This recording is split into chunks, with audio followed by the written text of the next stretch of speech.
Assalamualaikum warahmatullahi wabarakatuh. Alhamdulillah, apa kabarnya anak-anakku semuanya? Semoga kalian dalam keadaan sehat selalu ya. Alhamdulillah, pelajaran sains kali ini kita akan lanjutkan kembali. Tapi sebelumnya silahkan antum semua nanti berdoa di rumah masing-masing ya. Nah, baik, pelajaran hari ini kita akan membahas tentang benda cair ya. Nah, kita juga akan membahas tentang sifat benda cair. Yang pertama, berwujud cair. Kedua, bentuknya mengikuti wadahnya atau memiliki bentuk tetap. Ketiga, memiliki berat atau massa. Simak video berikut. Kedua, benda cair. Nah, kali ini kita akan membahas contohnya adalah minyak goreng, kecap, air, sabun cair. Nah, ini adalah termasuk dalam benda cair. Sifat benda cair pertama memiliki massa, kedua bentuk berubah sesuai dengan wadah. Jadi bentuknya mengikuti wadahnya atau tidak memiliki bentuk yang tetap, dan juga memiliki massa atau berat. Nah, ini bisa kita contohkan ya. Jadi bentuknya berubah sesuai dengan wadah. Jadi air tersebut mengikuti bentuk wadah yang ada pada gelas, mangkuk ataupun pada botol yang besar, yang tinggi gitu ya, dan juga memiliki massa, ukuran gitu ya. Jadi ukurannya berapa.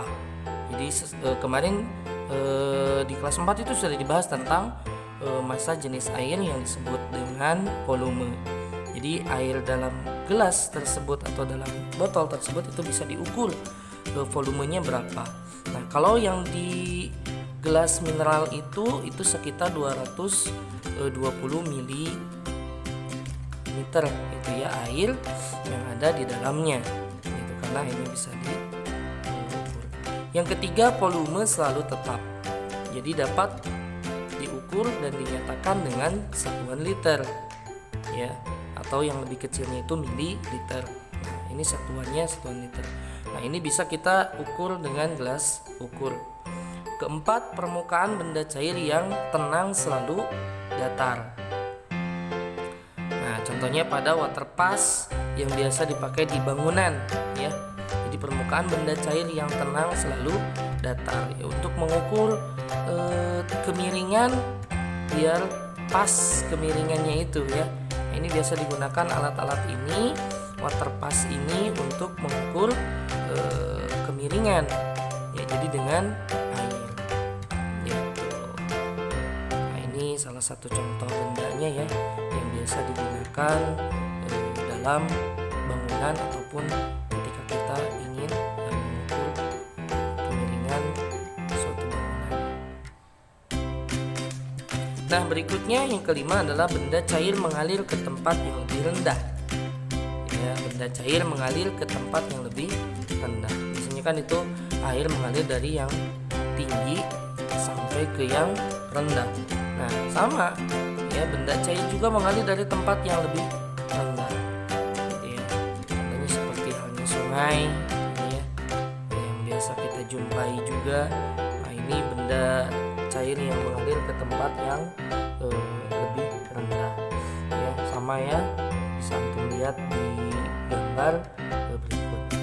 Nah, ini juga sama, pompa air itu ya, ini termasuk juga benda cair.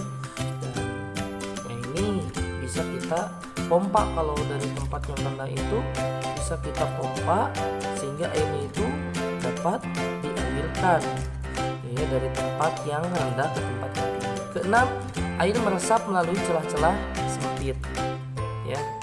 Contoh misalkan di sini tuh ya, ini ya ada minyak nih, minyak buat menyalakan atau menerangi sekitar kita gitu ya. Jadi orang zaman dulu suka pakai ini gitu ya. Ini pun air itu meresap melalui celah-celah sempit.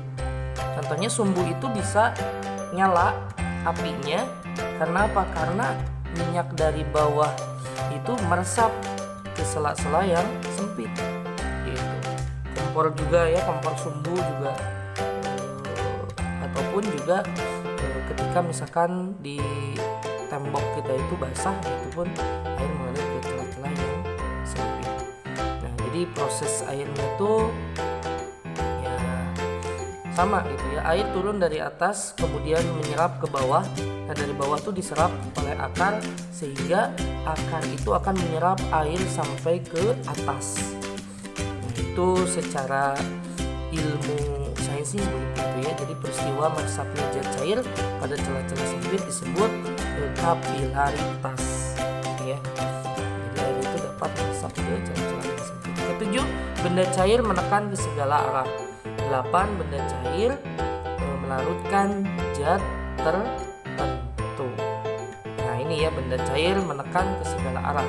Ketika kita misalkan bolong aqua yang terisi air itu kita bolongin, maka air itu akan bergerak ke segala, menekan ke segala arah, itu akan keluar kemana tempat dimana kita kemudian menekan air itu ya.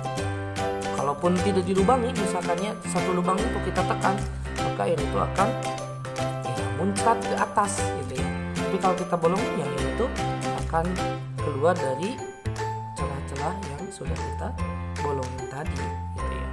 Jadi benda cair itu menekan ke segala arah, benda cair itu melarutkan zat tertentu. Nah, itu salah satu daripada sifat benda cair. Selain yang 3 yang tadi sudah Ustaz bahas ya di awal.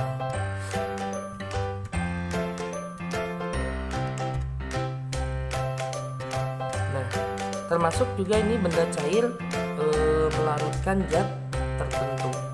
Ya, ketika kita masukkan garam, kemudian kita kocek ataupun kita masukkan gula, gula itu masih terlihat atau tidak ya ketika kita larutkan ke dalam air, benda itu akan larut gitu ya. Jadi ya benda cair itu melarutkan zat tertentu, itu tidak semuanya juga gitu, tetapi zat-zat tertentu ini bisa dilarutkan oleh benda cair. Jadi kalau kita masukkan garam tuh kita kocek sehingga apa yang terjadi, benda cair itu ada. Nah itu mungkin yang bisa saya jelaskan dan saja ya yang bisa saya sampaikan. Assalamualaikum warahmatullahi wabarakatuh.